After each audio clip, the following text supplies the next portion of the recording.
બળાત્કારી આસારામે વલસાડમાં ધામા નાખ્યા છે। પાખંડી આસારામે વલસાડના સરદાર હાઇટ્સ બિલ્ડિંગ, પાલી હિલ, પ્રમુખ પાર્ક, ભકકવાડા, રામજી મંદિર પાછળ, કુસંબા રણછોડજી મંદિર પાછળ સહિતના વિસ્તારમાં અનુયાયીઓના ઘરે ઘરે જઈને મુલાકાત લીધી હતી। જોકે આ દરમિયાન મીડિયાને કવરેજ કરતા પણ અટકાવવામાં આવ્યા હતા। પાખંડીના સાધકો મીડિયાકર્મીઓના મોબાઈલ છીનવતા પણ નજરે પડ્યા હતા। બીજી તરફ મીડિયાને જોઈને છત્રીથી પાખંડી આસારામનું મોં છુપાવી દેવામાં આવ્યું હતું અને કારમાં બેસાડી દેવામાં આવ્યો હતો। તો સાધકો કેમેરામાં કેદ થયા છે। પાખંડી આસારામને મળવા માટે મોટી સંખ્યામાં અનુયાયીઓ પણ હાજર રહ્યા હતા।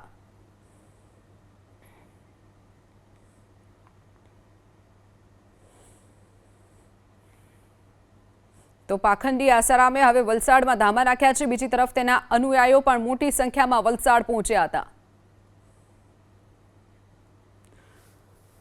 તો પાખંડી આસારામ વલસાડમાં જોવા મળ્યો। બીજી તરફ મીડિયાકર્મીઓને પણ તેનો વિડીયો બનાવતા અટકાવવામાં આવ્યા હતા। મીડિયાકર્મીઓના મોબાઈલ ઝૂંટવતા પણ અનુયાયીઓ જોવા મળ્યા હતા। જે દ્રશ્યો આપ જોઈ રહ્યા છો વલસાડના છે। અલગ અલગ વિસ્તારમાં આસારામ ગઈકાલે વલસાડમાં જોવા મળ્યો હતો।